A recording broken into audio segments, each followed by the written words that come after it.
आज डाइसेक्राइड में दूसरा कंपाउंड पढ़ने जा रहे हैं, माल्टोस। कल सुक्रोज पढ़ा था और आज है माल्टोस और माल्ट शुगर। इसका नाम माल्ट शुगर क्यों है? क्योंकि माल्ट में प्रेजेंट एंजाइम डायस्टेज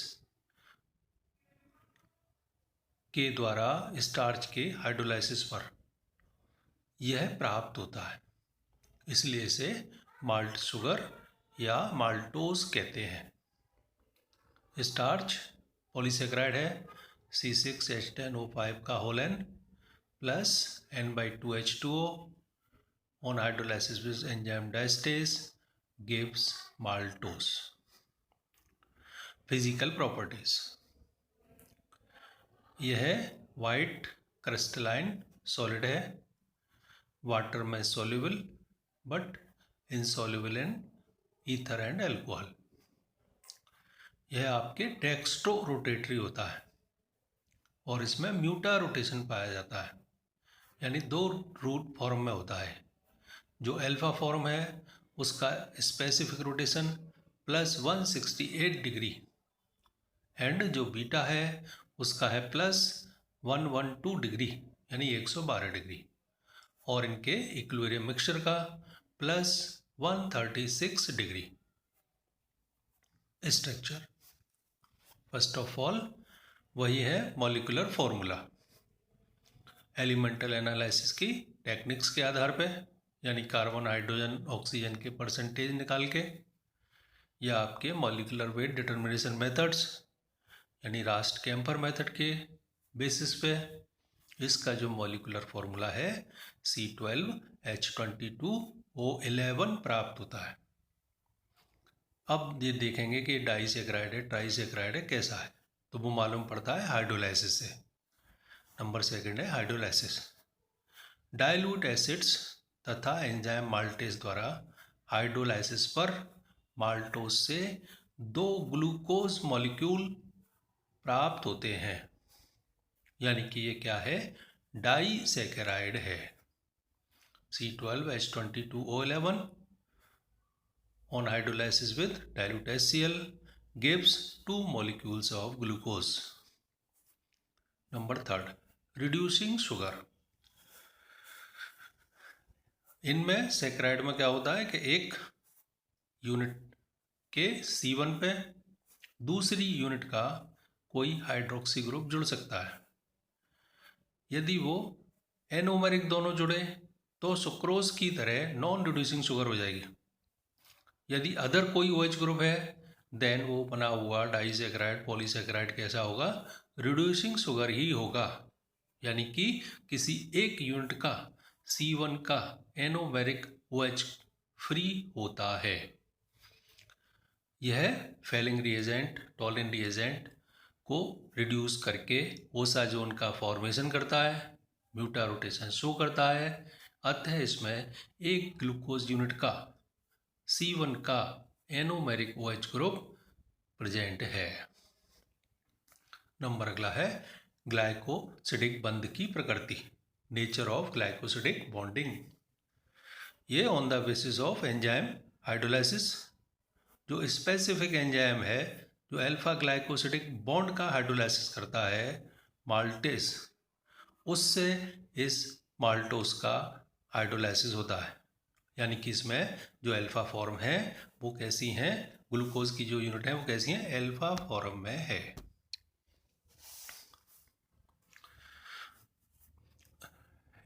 इसमें क्या होता है आपके, एक ग्लूकोज यूनिट का एनोमेरिक C1 दूसरी यूनिट के C4 के OH ग्रुप से आपके कंडेंस्ड होकर यह बनता है। इसका जो आपके केमिकल नेम है 4O अल्फा डी ग्लूकोपायरेनोसिल डी ग्लूकोपायरेनोसाइड। इसमें आपके 1,4- अल्फा ग्लाइकोसिडिक बॉन्ड प्रेजेंट होता है। यह आपके अल्फा ग्लूकोज के C1 से दूसरी यूनिट के C4 पे ये इस तरह से ये आपके ग्लाइकोसिडिक बॉन्ड बन रहा है।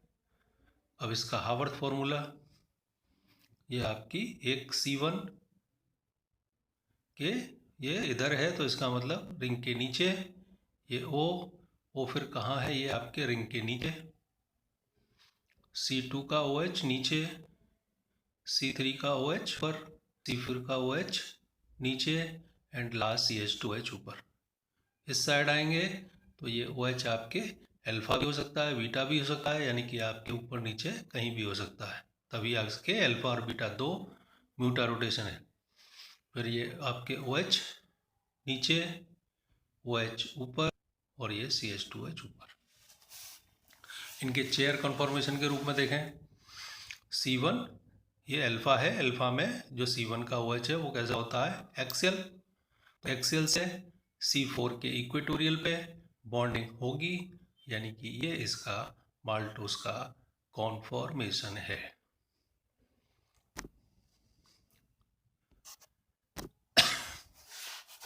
अब आपके तीसरा डाइसेक्राइड है लैक्टोस और मिल्क शुगर। ये जितने मैमल्स होते हैं स्तनधारी प्राणी, उनके मिल्क में पाए जाने के कारण इसको हम मिल्क शुगर कहते हैं। जो मिल्क से पनीर बनाने के बाद शेष आपके मदर लिक्विड बचता है, उसका हम वाष्पन वेपोराइजेशन करने पर इसके क्रिस्टल प्राप्त हो जाते हैं। भौतिक गुण, फिजिकल प्रॉपर्टी, यह है वाइट क्रिस्टलाइन सॉलिड, वाटर में soluble but ether and alcohol में इनसॉल्युबल होता है। इसका मेल्टिंग पॉइंट 203 डिग्री सेंटीग्रेड पर यह मेल्टिंग पॉइंट पे डिकम्पोज हो जाता है। यह डेक्स्ट्रो रोटेटरी होता है, म्यूटा रोटेशन शो करता है। इसके अल्फा फॉर्म का स्पेसिफिक रोटेशन है +89.4 डिग्री, बीटा का है +35 डिग्री एंड इक्विलिब्रियम मिक्सचर का है +52.3 डिग्री। स्ट्रक्चर पहला वही है, same molecular formula C12H22O11। Disaccharide ज्ञात करने के लिए इसकी हाइड्रोलाइसिस पे दो मोनोसेक्राइड यूनिट ग्लूकोज और गैलेक्टोस का इक्विमोलिकुलर मिक्सचर बनता है, यानी कि ये डाइसेक्राइड है। थर्ड है रिड्यूसिंग शुगर, यानी कि एक एनोमेरिक C1 किसी भी यूनिट का फ्री है। यह फेलिंग सॉल्यूशन टॉलिन रिएजेंट का रिड्यूस करने के साथ साथ ओसाजोन का भी फॉर्मेशन करके म्यूटा रोटेशन शो करता है। जो डिफरेंट एक्सपेरिमेंट्स हैं उनमें मालूम पड़ता है कि इसमें रिड्यूसिंग पार्ट ग्लूकोज है, यानी ग्लूकोज का anomeric C1 OH group free है। ये आपके गैलेक्टोज का फ्री नहीं है। गैलेक्टोज के एनोमेरिक C1 से ग्लूकोज का C4 OH ग्रुप जुड़ा होता है। नेचर ऑफ ग्लाइकोसिडिक लिंकेज, इसका जो हाइड्रोलाइसिस होती है एंजाइम लैक्टेज से होती है, जो कि बीटा ग्लाइकोसिडिक बॉन्ड का ही हाइड्रोलाइसिस कर पाता है, यानी कि इसमें β14' ग्लाइकोसिडिक बॉन्ड प्रेजेंट है, यानी गैलेक्टोज इसमें निश्चित रूप से बीटा फॉर्म में है। ये आपका नॉन रिड्यूसिंग गैलेक्टोज के C1 से आप जुड़ रहा है क्या, ग्लूकोज में C4 पे, और ये ग्लूकोज का ये OH एनोमेरिक OH फ्री है, यानी इसके कारण ही म्यूटा रोटेशन है, इसके कारण ही ये रिड्यूसिंग शुगर है। लैक्टोज की संरचना में बीटा गैलेक्टोपायरेनोज अपने एनोमेरिक C1 द्वारा ग्लूकोज के C4 से जुड़ा होता है। इसका केमिकल नेम है 4O beta D galactopyranosyl beta glucopyranose, और इसके ये हावर्थ फॉर्म में ये नीचे ग्लूकोज के C4 के नीचे से क्या जुड़ रहा है, गैलेक्टोज। ये गैलेक्टोज का OH नीचे, फिर H नीचे, फिर H नीचे और ये CH2OH। इसका हावर्थ सूत्र ये एक इस तरह से है सिंपल वे में, और यदि आप इसको ये नीचे ले आएँ, यानी कि ये आपके रिंग रिवर्स हो जाएगी, गैलेक्टोज वाली रिंग जब रिवर्स हो जाएगी देन ये आपके OH कैसा हो गया, यहाँ ये नीचे होके यहाँ आ गया, ये OH भी नीचे आ गया, ये OH और CH2OH भी नीचे आ गया। ये इसका संरूपण कॉन्फर्मेशन, बीटा में OH कैसा होता है, इक्वेटोरियल, और C4 का भी इक्वेटोरियल। तो इस तरह से इजी बनता है इसका कॉन्फर्मेशन।